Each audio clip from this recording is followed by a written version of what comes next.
دیکھتے ہی دیکھتے جنوری گیا، فیبرری گیا، مارچ، اپریل اور مئی بھی چلا گیا۔ 2026 کے 5 مہینے پوری طرح ختم ہو چکے ہیں۔ کہاں گئے یہ 5 مہینے؟ کیا کیا تم نے؟ جو نیو ایئر پر قسمیں کھائی تھی، جو بڑے بڑے پلانس بنائے تھے، ان کا کیا ہوا؟ پتہ ہے سب سے زیادہ ڈر کس چیز سے لگنا چاہیے؟ غصے سے نہیں، چیخنے چلانے سے نہیں، بلکہ اس خاموشی سے جس میں آپ کا وقت آپ کے ہاتھوں سے نکل جاتا ہے اور آپ کو پتہ بھی نہیں چلتا۔ 2026 کے 5 مہینے نکل گئے، کوئی شور نہیں ہوا، کوئی الارم نہیں بجا، کیلنڈر کا پنا چپ چاپ پلٹ گیا۔ اور سچ یہ ہے کہ ان 5 مہینوں میں ہم نے کچھ کھویا نہیں ہے، ہم نے خود کو وہیں روک رکھا ہے جہاں ہم پہلے تھے۔ میں آپ کو کوئی گیان نہیں دینے والی کہ آپ آرام کر رہے ہو یا کوئی اور محنت کر رہا ہے۔ سچ یہ ہے کہ سال کے اس حصے میں سب سے زیادہ لوگ گیو اپ کرتے ہیں۔ پتہ ہے کیوں؟ کیونکہ جون اور جولائی ایسے مہینے ہوتے ہیں جو سب سے تیزی سے نکلتے ہیں۔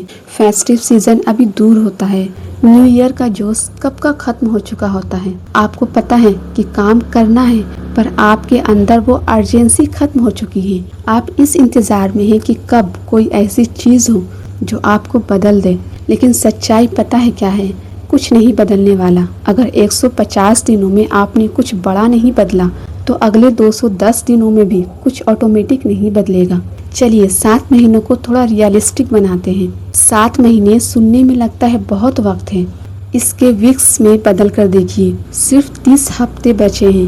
اگر آپ ہفتے میں صرف 5 دن بھی کام کرتے ہیں تو آپ کے پاس مشکل سے 150 سے 160 دن بچے ہیں ایکٹیو کام کرنے کے لیے۔ اب سوچئے، کیا اب بھی یہ وقت بہت زیادہ لگ رہا ہے؟ جو لوگ سوتے رہ گئے ان کا سال نکل گیا۔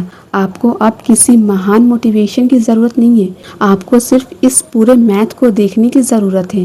آپ کا سال ختم نہیں ہوا ہے، لیکن آپ اب بارڈر لائن پر کھڑے ہیں۔ یہاں سے ایک بھی غلط قدم اور آپ سیدھے دسمبر میں لینڈ کریں گے، وہی پرانے ریگریٹس کے ساتھ۔ اگلے 7 مہینے میں 2027 آ جائے گا، تمہاری عمر 1 سال اور بڑھ جائے گی، تمہارے ماں باپ 1 سال اور بوڑھے ہو جائیں گے اور تمہاری اوقات وہیں کی وہیں رہے گی۔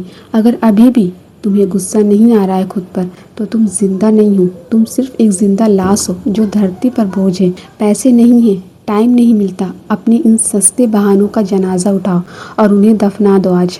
تمہیں کیا لگتا ہے تمہاری قسمت خراب ہے؟ نہیں، تمہارا ویل پاور گھٹیا ہے۔ صرف 7 مہینے ہیں، انہیں یا تو نئے بہانے ڈھونڈنے میں گزار دیجیے یا پھر روز ایک چھوٹی سی سچی کوشش شروع کیجیے۔ فیصلہ بالکل شانتی سے لیجیے، کیونکہ کیلنڈر کا پنا پھر سے چپ چاپ پلٹنے والا ہے۔ اگر آپ اس سائلنٹ ریگریٹ سے بچنا چاہتے ہیں تو آج سے ہی شروع کیجیے۔